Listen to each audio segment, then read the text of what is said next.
ಮಂಡ್ಯದಿಂದ ಮೈತ್ರಿ ಅಭ್ಯರ್ಥಿ ಆಗ್ತಾರಾ ಡಾಕ್ಟರ್ ಸಿಎನ್ ಮಂಜುನಾಥ್ ಅವರು?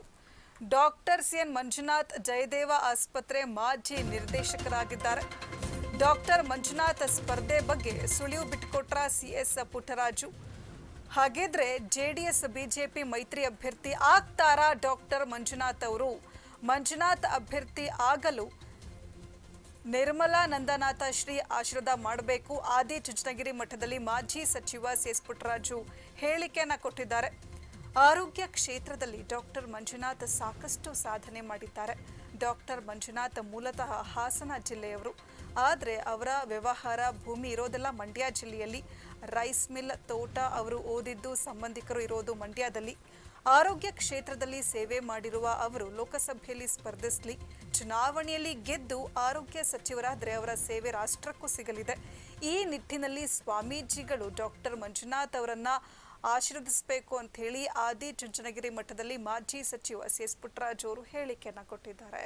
ಡಾಕ್ಟರ್ ಮಂಜುನಾಥ್ ಸರ್ ಅವರು ಇವತ್ತು ಈ ನಾಡಿನಲ್ಲಿ, ಅದು ಬೆಂಗಳೂರು ಅಂತ ನಗರದಲ್ಲಿ ಆ ರೀತಿಯ ಒಂದು ಚಿಕಿತ್ಸೆಯನ್ನ ಕೊಡೋದ್ರ ಮುಖಾಂತರ ಈ ರಾಜ್ಯದ, ಈ ನಾಡಿನ, ಅದರಲ್ಲೂ ಈ ರಾಷ್ಟ್ರದ ಹೊರದೇಶದಿಂದ ಬಹಳ ಕಮ್ಮಿ ಪ್ರಮಾಣದಲ್ಲಿ ನಮಗೆ ಹೃದಯ ಚಿಕಿತ್ಸೆ ಸಿಗುತ್ತೆ ಅಂತೇಳಿ ಹಲವಾರು ದೇಶಗಳಿಂದ ಬಂದು ಡಾಕ್ಟರ್ ಮಂಜುನಾಥ್ ಸರ್ ಅವರ ಕೈಲಿ ಒಂದು ಚಿಕಿತ್ಸೆಯನ್ನು ಪಡೆದಂತ ಅನೇಕ ಇವತ್ತು ಆ ಪುಣ್ಯಾತ್ಮರು ಇವತ್ತು ಅವ್ರನ್ನ ಸ್ಮರಿಸ್ತಕ್ಕಂಥ ಕೆಲಸವನ್ನ ಮಾಡ್ತಾ ಇದ್ದಾರೆ. ಇವರು ನಿಜವಾಗ್ಲೂ ನನ್ನ ಸ್ವಾಮೀಜಿಯವರಲ್ಲಿ ವಿನಂತಿ ಮಾಡ್ತೇನೆ, ಅವರ ಸೇವೆ ಇವತ್ತು ಈ ನಾಡಿಗಿತ್ತು, ಈ ರಾಷ್ಟ್ರಕ್ಕಿರಲಿ. ಈ ನಿಟ್ಟಿನಲ್ಲಿ ಇವತ್ತು ಈಗಾಗಲೇ ಪ್ರತಿನಿತ್ಯ ಟಿವಿಗಳಲ್ಲಿ ಮಾಧ್ಯಮಗಳೆಲ್ಲ ನೋಡ್ತಾ ಇದ್ದೀನಿ. ಅವರೊಬ್ಬ ಲೋಕಸಭಾ ಸದಸ್ಯರಾಗಿ ಒಂದು ಇಂಥ ಸರ್ಕಾರಗಳಲ್ಲಿ ಆರೋಗ್ಯ ಸಚಿವರಾದರೆ ಬಹುತೇಕ ಈ ನಾಡಿನ, ಈ ರಾಷ್ಟ್ರದ ಬಡವರನ್ನ ಕಾಪಾಡುವಂಥ ಕೆಲಸ ಆಗುತ್ತೆ. ಅದಕ್ಕಾಗಿ ಏಳಿ ಬೀಳಿ ಅವರು ನಮ್ಮ ಮಂಡ್ಯ ಜಿಲ್ಲೆಯವರು. ಬಹುತೇಕ ಅವರು ಹುಟ್ಟಿದ್ದು ನಮ್ಮ ಬಾರ್ಡ್ರು ಚೋಳನಹಳ್ಳಿಲಾದರೂ ಅವರ ವ್ಯವಹಾರ ಎಲ್ಲ ಅವರ ರೈಸ್ ಮಿಲ್ ಆದಿಯಾಗಿ, ಅವ್ರ ತೋಟ ಆದಿಯಾಗಿ ನಮ್ಮ ಕ್ಯಾರ್ಪೇಟೆ ತಾಲೂಕಿನ ಆನಗರದಲ್ಲಿದ್ದು ಅವರು ವಿದ್ಯಾಭ್ಯಾಸ ಮಾಡಿದ್ದು. ಅವ್ರು ಬಹುತೇಕ ಅವ್ರು ನೆಟ್ಟಿರ್ತಕ್ಕಂಥದ್ದು ನಮ್ಮ ಜಿಲ್ಲೆಯಲ್ಲಿ.